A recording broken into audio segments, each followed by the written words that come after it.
Nous sommes aujourd'hui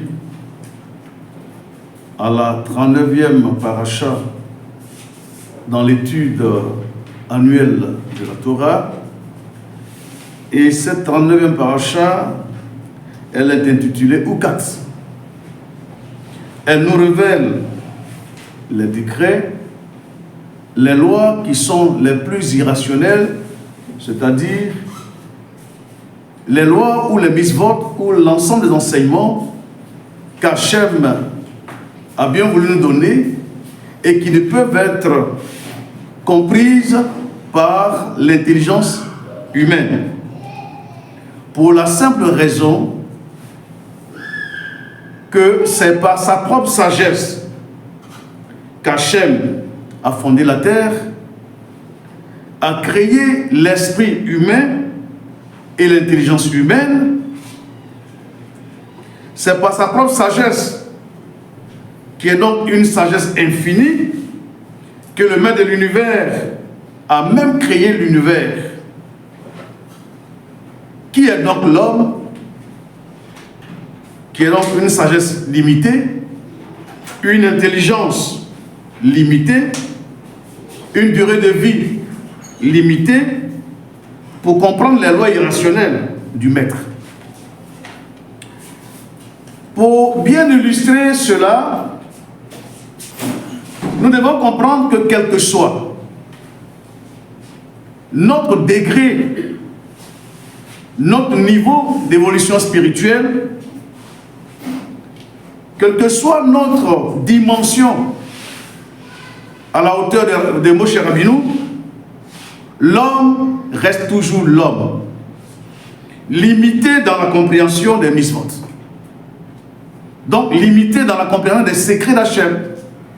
Mais ce à quoi Hachem nous appelle dans cette paracha Ukat, Hachem nous invite à une soumission totale à la règle qui nous est dite, ou bien à l'ensemble des mitzvot qu'il nous donne d'appliquer. Il ne nous revient pas de comprendre, mais il nous revient de les appliquer. Sans cela que le Rav Shevile Pinchas nous apprend à partir d'un passage du Zohar que lorsque Hachem a dit à Moshe, vous parlerez au rocher devant le peuple, devant eux, en face du rocher, et le rocher donnera de ses eaux, dans Nombre chapitre 20, Hachem est en train de parler autrement. Malheureusement, Moshe n'a pas saisi la compréhension de cette question.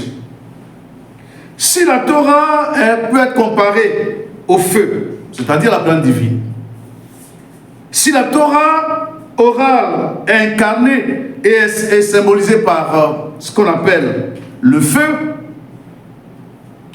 alors que la même Torah orale a la même valeur numérique 60 que le rocher, et que l'ensemble des traités de la Torah orale sont 60, ça voudrait dire que cette valeur numérique de 60, qui est donc le rocher, se référait aux 60 traités du Talmud.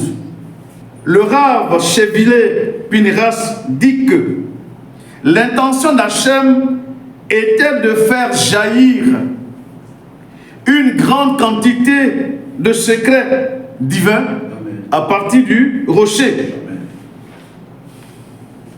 afin que par la compréhension des mitzvot, par le biais de la Torah orale, puisque la Torah étant orale, elle a la dimension surnaturelle de nous révéler les secrets d'Hachem.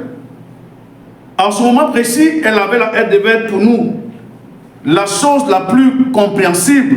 C'est pourquoi, afin que la compréhension des mitzvot par le biais de l'homme soit pour l'homme plus claire et plus assimilable,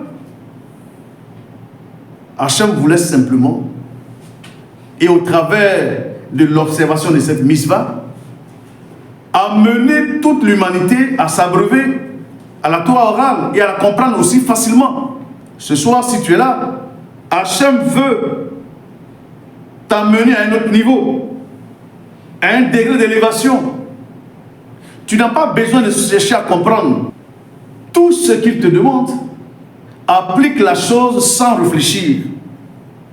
Applique-la sans comprendre. Et tu sauras ce à quoi Hachem t'appelle et ce pourquoi il t'avait demandé l'observation de cette mitzvah. Qu'Hachem vous bénisse simplement, vous peuple de Dieu, et que vous compreniez que la révélation est donc inscrite dans la Torah orale.